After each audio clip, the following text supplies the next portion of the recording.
With the new raid details coming out yesterday, I've been meaning to put this out for a while. It's just, you know, should be farm. God, if I have to do this one more time.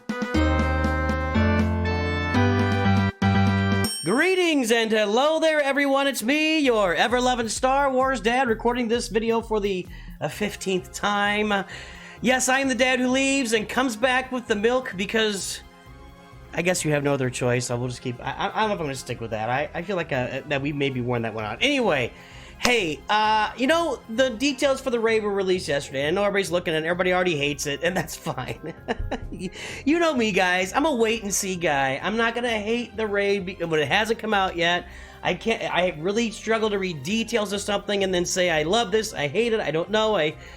I'm always, let's wait and see what the raid consists of. Let's see how it is. I think it's really interesting and fun to change things up and bring, you know, just kind of revamp an entire game mode, make it different, make it new, make it creative, make it something that stands alone in the game on its own. And I look forward to seeing what's in there.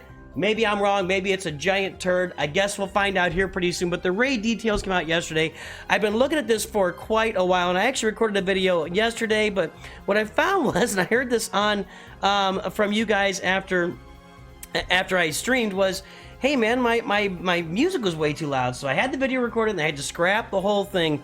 But my question for everybody is, what we got to think about here is, should you farm teams specifically for the raid? Should you farm teams, take them to Relic 5, Relic 6, 7, 8, 9, specifically for the raid? And I want to answer that question today, but we're going to look at the Crate Dragon raid. I can't really look at the, you know, the rewards that were noted, and do I have it here? I think I've got it here. The rewards that were put in there. By the way, I really like this. Get alongside that one. I think that's a great special. I just love it. It goes straight what Luke said. Get alongside that one. All right. So the raids for the rewards for the raids are basically the same, except they're doubled. They're a little more than doubled here. That the max currency you can get. I think they're going to put more Mark II currency deeper into the raid is what my guess would be. But they're going to run it once a week. Basically, you'll be doing this once a week instead of twice a week, and that was a complaint and a concern of the community, so that's what they looks like they've done. So the rewards are basically the same.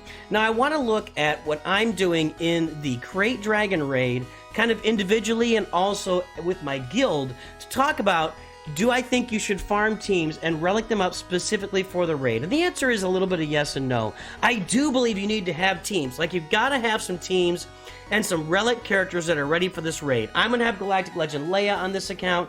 I'm going to have Imperial Troopers and a bunch of Rebels and the other. I got characters I can use in the raid. But do I want to go out and, like, do a bunch of team maxing and character maxing? Like, do I want to take them, if I've got them at Relic 3, do I want to take them to 5, 6, 7, 8, 9, specifically for the raid? And that's where I think it really, the difference comes into where you are in the game. I think for end gamers, the answer is yes, because the further you go in the raid, the more of these Mark III tokens you get, and these Mark III tokens actually give you currency that you can spend to take characters to gear level 6, 7, 8, and 9. That's specifically what the Mark III tokens are for, and you can also purchase characters and ships, but endgamers aren't worried about that. You're just worried about getting more characters to 6, 7, 8, and 9 relic on your team, and that's what these tokens are for. But for the rest of us who are, you know, early, mid, even late gamers, I believe, and you are, you know, you're really making use of these Mark II tokens to farm the currency or farm the gears you need for characters to still unlock. You've still got things to unlock in the game that you're working on, and you're not trying to take your entire roster to, you know, to 7, 8, 9 relic levels. I really have to question. I think that you can farm some teams you need for the raid, and then leave other teams at lower levels, and let's see what those teams reap as far as rewards, and then maybe you level them up a little bit. But I just don't think that anybody who's not an endgamer, if you're not at that endgame level, farm for the raid. Everybody else, farm your teams, keep your farms going, finish your farms, and work on some raid teams on the side. If you have the opportunity to get some relics along the way that kind of coincides with your farms, do that. But I just don't think you should really just dial in and focus on teams just for the raid. And I'll show you why here. You know, I get these individual reward tracks every time. I get to about 1 million every time. And that gets me the 100, 200, 300, 400, 50 Mark II, I get some Mark 1, and I get 20, 40, 60, 140, 180 Mark III currency. Would I like to have more? Yeah, but I gotta go from 1 million to 1.7 million. And if you take a look at my teams that I'm using for battle here, let's put this at the base level. Okay, it is the base level. Look, the teams I'm using to get to the 1 million mark right now have not really interfered with any of my other farms. I've got my Relic 8 Boba Fett, which is already there for Executor. I got Relic 7 Bam, which is there for my Executor team as well. Then I got Relic 5 Jedi Knight Revan, 7 Cad Bane for the Executor, Relic 5 Bouche Leia, who's there for Galactic Legend Leia, who I ended up farming her for I didn't have her most of the time actually. She made my farm even easier. I got these two guys with my Lightspeed bundles, Jolie Bendo. Then I got some Gear 12 Jawas and also some Gear 10 Jawas and Zalbar down there. These are the characters and teams I'm using in the raid, and I'm able to get 1 million. Now, would I like to have 1.7 million? Yeah, but the trade-off, you know, here it's 340, 500, 1 million. To get to 1.7 million, I'm gonna have to go a bunch more relic levels and a bunch more gear levels in these characters, and they aren't really contributing to my other farms at the moment. So do I really want to invest? I'm not on Jabba quite yet. Do I really want to go invest a bunch of stuff in Kersantin or Gamorrean Guard? Do I want to do Bo-Katan on this roster? I'm not going after Jedi Master Kenobi anytime soon. Do I want to get the Tuskens? I don't really see them being super valuable for me right now. Do I want to take the Jawas to relic levels? Do I want to go Relic 7, 8, and 9 on Jedi Knight Revan and Jolie Bendo? The answer is no. I'm going to be okay with the 1 million, and I don't feel like me doing my farm and really just driving up my characters to high relic levels across all these teams to get these extra rewards. The payoff really isn't there for me as I'm going to call myself a mid-gamer at this point on this account.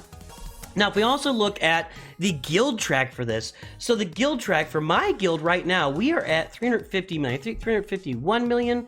So we're a solid mid to late game guild. I think the highest level guilds right now, it doesn't show us anymore, does it? I used to be able to see guild rankings in here. I guess that's gone. That's unfortunate. Can I do guild search here?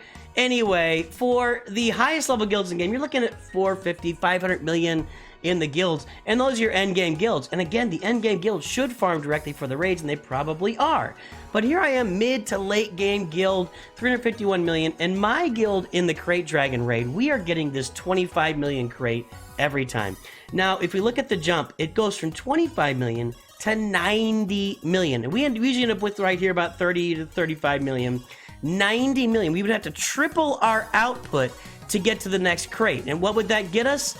That would get us an extra 250 Mark III currency. So there really is a cutoff there after the 25 million crate that says you got to do a lot to get to the next crate. And for my guild to really do that, we'd have to sacrifice other game modes like TW, territory battles. We were doing rote territory battles, so we're in the end game territory battle. We'd lose a lot of our individual farms. We'd have to all just farm just for the Crate Dragon raid to get us to the 90 or 130 million box, and we get some extra Mark III currency. And I'm not saying this stuff isn't valuable, but is it really valuable for that mid to even late game guild? I just don't think so. It just doesn't really seem like the work reward, the risk reward, the trade-offs here really benefit you to go and farm all these characters, you know, to their max levels for the raid. So my thought process is, I'm going to farm some teams that work for the raids. I'm going to test them out in the raids. We're gonna see, and I've already got a bunch of teams. I've already got a bunch of Rebels and Imperial Troopers on this roster. If we look at it, a lot of you guys already have a bunch. Rebels and Imperial Troopers are and Ewoks. You know, you farm Ewoks for 3PO. These are the teams that almost everybody is sitting on right now. Imperial Troopers, you got there and farm as an early game team. You're gonna farm CLS early as an early game team. You're gonna farm Ewoks to get C-3PO. Ewoks, I kind of look at it as maybe the Jawas of the new raid. We'll find out pretty soon.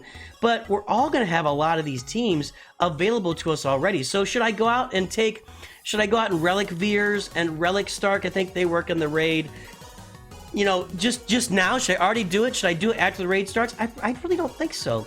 think I'm going to leave Veers and Stark where they are. I've already got my Piet at Relic 8 for the Executor. Again, my Dark Trooper was a passion project. I love him at Relic 7, or it, as so to speak. I haven't really geared up the Scout Trooper yet. I'm not even sure he's better than Stark on my team at Relic 7. Probably is. I probably just need to gear him up and get him moving. But, you know, if we also look at Rebels, you know, with the characters that go along, if you don't have R2, if you don't have, you know, GL Leia Organa, should you farm Leia Organa just for the raid? Man, that's a big, hefty investment in a raid that's going to last 8 months, 9 months max. Then we'll be doing some different raid out there. So I really feel like unless you are an end game player, I just don't think you should be farming your roster specifically for the raids. Now, if there's a team for the raid that really works for you, and if we pull up the teams, the characters for the raid here, if there's a team or a character for the raid that really works for your roster and fits into a farm you're doing, and by the way, if you're doing Jabba or Luke or Leia or Executor or Profundity, you're going to find a lot of these characters in those farms. It goes, man, my 5-way farming fits everywhere. But, you know, we got Hera, Captain Rex, Jedi Knight, Luke, Chief Trooper, Ewok, Elder, Admiral Piet, Stark, Death Trooper, Veers, Iden Versio. We talked about these guys. Akbar, 3PO, a lot of you guys are going to have Chewbacca and Han Solo. So a lot of you are going to have some of these characters already, Should you go out and like Relic up Wicket and Tebow? Should you Relic Tebow or Paplu for this, specifically the first raid? Why don't you Ewok Scout, Range Trooper, Scout Trooper, Shore Trooper, Storm Trooper? Wait and see, everybody. Let's just hold our horses. Let's let the raid play out a little bit, and then let's see what you should do. But probably a lot of you have already farmed a lot of these characters and you're in really good shape, and I just don't believe that anybody except endgame characters should be farming specifically for the raid, or at least going to like Relic 7, 8, 9. You want to get team up to Gear 12. So let's keep our eyes on the raid, see what happens, but be careful. I don't think you should be sacrificing other farms to just farm for the raid because of the trade-offs we just looked at. You know, it really takes a lot for you to go from 1 million to 1.7 million, or from 25 million to 90 million. There are significant trade-offs for your roster and for your guild's roster that may help you in the short run with this raid, but may hurt you in the long run pretty significantly down the road. So keep that in mind as you're looking at farming for the raid. That's all I got for today. I appreciate all of you. Thanks for hanging in there with me. I guess you didn't hang in there with me. You're just here to the end of the video. I was struggling to get this thing done. Have a great day. I will talk to you soon. Let's go and roll that beautiful bean footage. Always remember, Nooch too good, footage gone.